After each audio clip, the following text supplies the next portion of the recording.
Daily. Taste the Daily. Telangana IAS అధికారి స్మితా సబర్వాల్ కు హైకోర్టులో ఊరట లభించింది. కాళేశ్వరం ప్రాజెక్టుపై జస్టిస్ పినాకిని ఘోష్ కమిషన్ ఇచ్చిన నివేదిక ఆధారంగా చర్యలు చేపట్టవద్దని సూచించింది. తెలంగాణ హైకోర్టులో ఐఏఎస్ స్మితా సబర్వాల్ పిటిషన్ వేశారు. కాళేశ్వరంపై జస్టిస్ ఘోష్ నివేదికలో తన పేరు తొలగించాలని హైకోర్టుకు విన్నవిస్తూ పిటిషన్ వేశారు. బీఆర్ఎస్ ప్రభుత్వ హయాంలో ముఖ్యమంత్రి ప్రధాన కార్యదర్శిగా చేసిన స్మితా సబర్వాల్ ను కూడా కమిషన్ పట్టింది. దీంతో ఆమె తన పేరును తొలగించాలని హైకోర్టును ఆశ్రయించారు. దీనిపై విచారించిన హైకోర్టు ఘోష్ కమిషన్ నివేదిక ఆధారంగా చర్యలు చేపట్టవద్దని ఆదేశించింది.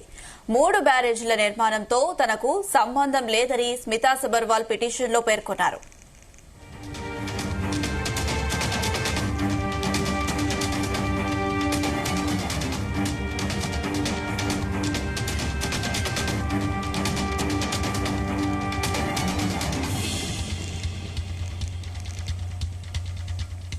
ముఖ్యమంత్రి అనుమతి కోసం వెళ్లే ఫైళ్లను మాత్రమే తాను పరిశీలించానని, అందులో లోపాలను సరిచేయడం వరకే తన పాత్ర అని స్మితా సబర్వాల్ పిటిషన్లో పేర్కొన్నారు. దీనిపై విచారించిన హైకోర్టు స్మితా సబర్వాల్ కు ఊరటనిచ్చేలా ఆదేశాలు జారీ చేసింది.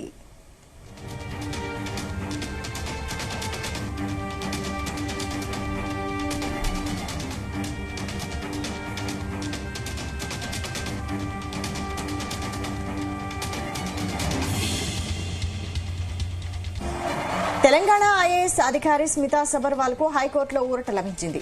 కాళేశ్వరం ప్రాజెక్టుపై జస్టిస్ పినాకిని ఘోష్ కమిషన్ ఇచ్చిన నివేదిక ఆధారంగా చర్యలు చేపట్టవద్దని సూచించింది. తెలంగాణ హైకోర్టులో ఐఏఎస్ స్మితా సబర్వాల్ పిటిషన్ వేశారు. కాళేశ్వరంపై జస్టిస్ ఘోష్ నివేదికలో తన పేరు తొలగించాలని హైకోర్టుకు విన్నవిస్తూ పిటిషన్ వేశారు.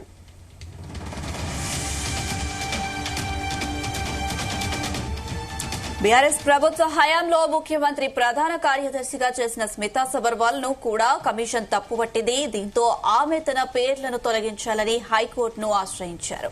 దీనిపై విచారించిన హైకోర్టు ఘోష్ కమిషన్ నివేదిక ఆధారంగా చర్యలు చేపట్టవద్దని ఆదేశించింది. 3 బ్యారేజీల నిర్మాణంతో తనకు సంబంధం లేదని స్మితా సబర్వాల్ పిటిషన్లో పేర్కొన్నారు.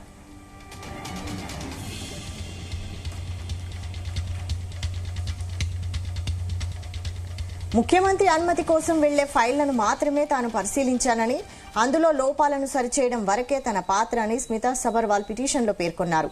దీనిపై విచారించిన హైకోర్టు స్మితా సబర్వాల్ కు ఊరటనిచ్చేలా ఆదేశాలు జారీ చేసింది. దీనికి సంబంధించి ఫుల్ డీటెయిల్స్ మా ప్రతినిధి సతీష్ అందిస్తారు. సతీష్.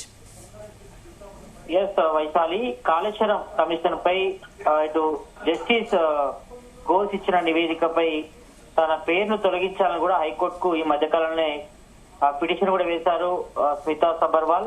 అయితే ఈ రోజు ఆ పిటిషన్ విచారణ కూడా వచ్చింది. ఇటు హైకోర్టు కూడా స్మితా సబర్వాల్ కి కొంచెం అనుకూలంగా ఊరట కూడా లభించింది.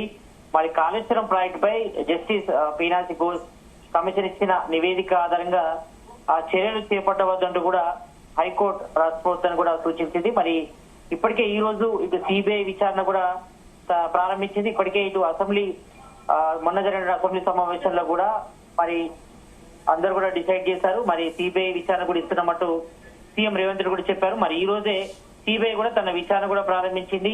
ఇటు ఎన్డీఎస్ఏ రిపోర్టు, అదేవిధంగా కాళేశ్వరం కమిషన్ పై ఇటు పీసీ ఘోష్ ఇచ్చిన నివేదిక పైనే ప్రధానంగా ప్రాథమిక దర్యాప్తు కూడా ఈ రోజు సిబిఐ కూడా ప్రారంభించింది. ఇక మరోవైపు ఇటు హైకోర్టు కూడా మరి స్మితా సబర్వాల్ ఐఏఎస్ అధికారి స్మితా సబర్వాల్ కూడా ఒక ఊరటనైతే ఇచ్చింది. మరి కాళేశ్వరం కమిషన్ ఇచ్చిన నివేదిక ఆధారంగా మరి ఆమెపై చర్యలు తీసుకోవద్దంటూ కూడా రాష్ట్ర ప్రభుత్వాన్ని కూడా హైకోర్టు తెలిపింది. మరి బీఆర్ఎస్ హయాంలో ముఖ్యమంత్రి ప్రధాన కార్యదర్శిగా స్మితా సబర్వాల్ పనిచేశారు. అన్ని తానే ఆమె చూసుకున్నారు. ఇటు కాళేశ్వరం ప్రాజెక్ట్ లో భాగంగా నిర్మించినటువంటి ఇటు మేడిగడ్డ, అన్నారం, సుందిల్లా ఈ 3 ప్రాజెక్ట్ బ్యారేజీలు కూడా చాలా కీలకంగా కూడా స్మితా సబర్వాల్ గవర్నమెంట్ లో వివరించారు. మరి అప్పుడు సీఎం గా ఉన్నటువంటి కేసీఆర్ కి మరి కార్యదర్శి కూడా పనిచేశారు ప్రధాన కార్యదర్శిగా. మరి అప్పుడు ప్రత్యేకంగా హెలికాప్టర్లు కూడా పలుమార్లు కూడా ఆమె వెళ్లారు. ఇటు కాళేశ్వరం ప్రాజెక్ట్ నిర్మాణం జరిగేటప్పుడు కానీ, ఇటు మేడిగడ్డ, అన్నారం, సుందిల్లా జరిగేటప్పుడు మరి అంతా తానే అయి చూసుకున్నారు. మరి అప్పుడు ఆమె పేరు కూడా తెర మీదకి వచ్చింది. మరి అప్పుడు పీసీ ఘోష్ ఇచ్చిన నివేదికలు కూడా ప్రధానంగా ఈమె పేరు కూడా ప్రస్తావించారు. రాష్ట్ర ప్రభుత్వానికి ఇచ్చిన నివేదికలు కూడా మరి ఈమె కూడా అందులో కేసీఆర్ ఇచ్చిన డైరెక్షన్ లో ఆమె పనిచేస్తారని కూడా కమిషన్ తన రిపోర్ట్లు కూడా తెలిపింది. మరి ఈ నేపథ్యంలో ఆమె పేరు కూడా అందులో వచ్చింది కాబట్టి మరి ఆమెపై మరి ఏ రకమైన చర్యలు తీసుకుంటారని కూడా ప్రజెంట్ చర్చించమైంది. అయితే ఇప్పుడు ప్రజెంట్ స్మితా సబర్వాల్ 6 నెలలు ఆమె లీవ్ లో ఉన్నారు, చైల్డ్ కేర్ లీవ్ లో ఉన్నారు. మరి ప్రజెంట్ అయితే మాత్రం ఆమె state finance commission member secretary కూడా ఆమె పనిచేస్తున్నారు. మరి ప్రజెంట్ అయితే మాత్రం ఆమె చైల్డ్ కేర్ లీవ్ పై కూడా వెళ్ళడం తెలుస్తోంది. మరి ప్రజెంట్ ఆమె ఫారెన్ లో ఉన్నారు, ఆమె 6 నెలల పాటు లీవ్ లో ఉంటారని కూడా చెప్పింది. మరి ఆగస్టు 1 నుంచి మరి జనవరి 31 వరకు కూడా ఆమె లీవ్ లో ఉంటారు. మరి ఇటు కాళేశ్వరం కమిషన్ నివేదిక ఒకవైపు రాష్ట్ర ప్రభుత్వం ఇచ్చిన నేపథ్యంలోనే మరి ఆమె లీవ్ లో వెళ్లారని కూడా కొంతవరకు చర్చ కూడా నడిచింది. ఇటు సెక్రటరియట్ వర్గాల్లో కూడా చర్చ కూడా నడిచింది. మరి ప్రజెంట్ అయితే మాత్రం మరి కాళేశ్వరం కమిషన్ ఏదైతే పీసీ ఘోష్ ఇచ్చిందో ఆ నివేదిక ఆధారంగా ఆపై చర్యలు చేపట్టవద్దని కూడా మరి హైకోర్టు ఈ రోజు తెలిపింది. మరి 3 బ్యారేజ్ల నిర్మాణంతో తనకు సంబంధం లేదని స్మితా సబర్వాల్ తన పిటిషన్ లో కూడా పేర్కొంది. మరి ముఖ్యమంత్రి అనుమతి కోసం వెళ్లే ఫైళ్లు మాత్రమే తను పరిశీలించాలని, మరి అందులో లోపాలను సరిదిద్దడం వరకే తన పాత్రని స్మితా సబర్వాల్ తన పిటిషన్ లో కూడా హైకోర్టు కూడా తెలిపింది.